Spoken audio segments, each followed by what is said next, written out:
Good evening and welcome to the Jumbo Report, the Tufts Daily's new weekly broadcast news show. I'm Jacob Passy. And I'm Angela Sun. Here's this week's biggest news. The TCU judiciary found the senior class council not guilty of discrimination in the complaint filed against them. The complaint made by senior Anjali Brands argued that the selection of senior night venues that restricted entry to those 21 and older was discriminatory to students not of legal drinking age who could not purchase tickets to the events. The decision came after a hearing Thursday night where Brands and members of the senior class council discussed their positions and answered questions. Using the rhetoric of the TCU Constitution, members of the senior class council refuted Brands' complaint, explaining that the document's non-discrimination clause does not apply to involvement in specific events.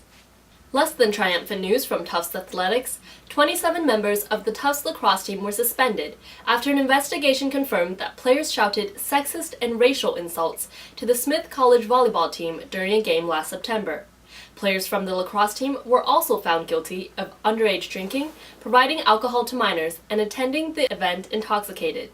University President Anthony Monaco and Director of Athletics Bill Gayling have visited Smith College to apologize for the incident. Lacrosse team members from the September game will be benched for 2 upcoming games. Tuesday night, the Office of the President and the Africana Center held Tufts' annual Reverend Dr. Martin Luther King Jr. celebration. Faculty and students delivered inspiring messages about King and other social leaders. The evening, titled An Exploration of a Legacy of Leadership in Social Justice Movements, also featured performances by student groups such as Kinoe, Anchored, Envy, and S Factor. After the event, graduate student Ikena Cholonu, who emceed the evening's celebration, led a community discussion that highlighted how King's legacy continues to impact our lives over 40 years since his untimely death. Is there a thing as too much froyo? Despite the winter chills, global froyo chain Pinkberry thinks not. After 2 denied attempts last year, Pinkberry is gearing up for yet another application to open a shop in Davis Square. Some people find the addition to the existing froyo shops Io and Orange Leaf excessive, but Pinkberry believes that their brand and service will diversify the dairy dessert experience. In fact, the debate has bubbled over to the online sphere, with petitions circulating in support of both sides, though neither has gathered a critical mass. Pinkberry's permit application pens approval by the Somerville Zoning Board of Appeals. Time to break out that hand sanitizer. Tufts Health Services announced last week that it ran out of the flu vaccine and will not receive any more this school year. This comes after 3,000 Tufts community members received vaccines from health services last semester. Those worried about catching the flu strain that has been sweeping the nation should rest easy though, according to Medical Director of Tufts Health Services, Margaret Hyam. She said that because a majority of the community receive flu shots, there's a lesser chance of catching the virus. Still, students who want to avoid catching the flu, as well as the norovirus strain that has affected many people, should wash their hands regularly and avoid touching their faces. Health Services also advises anyone who feels sick to stay home and to seek medical attention if their condition demands so. And now we're going to turn it over to Brianna Jimerson with her own take on this weekend's weather. It's going to be cold this weekend. Thanks for that, Brianna. Campus has been all a Twitter about the Committee for Student Life's decision last semester regarding religious diversity. The discussion was further complicated this week with 2 resolutions passed by the TCU Senate in opposition to the Discrimination Exclusion Clause. Here with more is Barton Liang. On Sunday, the TCU Senate passed 2 resolutions pertaining to the Committee on Student Life's decision on reforming the university non-discrimination policy for student religious groups. The first resolution, numbered 13-1, was co-authored by TCU Judiciary Chair Adam Sachs, Vice President Meredith Goldberg, and Senate historian Andrew Nunez. Resolution 13-1 focused on how the CSL decision restricts student government and is not in compliance with Tufts protocol and policies. Resolution 13-2, submitted by TCU Senate President Wyatt Cadley, essentially denounces the new CSL policy, stressing that the new policy is bad policy, regardless of whether it complies with greater university protocol.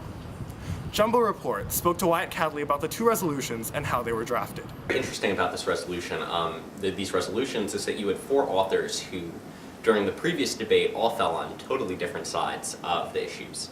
But what really happened was people were able to let everything settle down over winter break and let cooler heads prevail, and we looked at, all right, how can we utilize our strengths as the historian and chairman of the judiciary with incredible knowledge about current university policy, and my role as student body president, who is entrusted to try to encapsulate as much of the student voice as he can, and present a full picture. So yes, we were constantly working with each other in the planning process, and we really believe that they complemented each other well.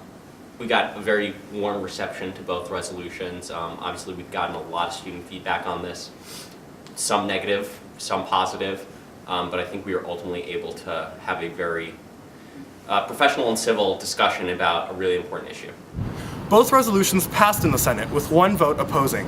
The senator who cast the dissenting vote, Stephen Schwartz, could not be reached for comment. Back to you, Angela. Last but not least, we wanted to fill you in with all the coolest things to do on campus and in Boston this weekend. First off, if you're in the mood for some theater, catch the stage adaptation of Ralph Ellison's classic novel Invisible Man at the Huntington Stage Company. For more spiritual experience, maybe try the touring production of Sister Act, appearing now at the Boston Opera House. For straight-up music, Flogging Molly, Amazing Jonathan, and Fun will be in the city this weekend as well. If you're looking for something fun on the Hill, tomorrow Tufts will be hosting a fencing tournament on campus at noon in Jackson Gym. Last but not least, this weekend also marks Winter Bash and the 47th Super Bowl featuring the San Francisco 49ers and the Baltimore Ravens. We hope that you enjoy both responsibly. Thanks so much for tuning in. We'll be here next week as well with all your week's biggest headlines as the Daily returns to regular printing. We'll leave you with a rendition of We Shall Overcome sung by attendees of this week's Martin Luther King Jr. celebration. Until next time, Tufts, I'm Jacob Passy. And I'm Angela Sun. Have a great weekend, Jumbos!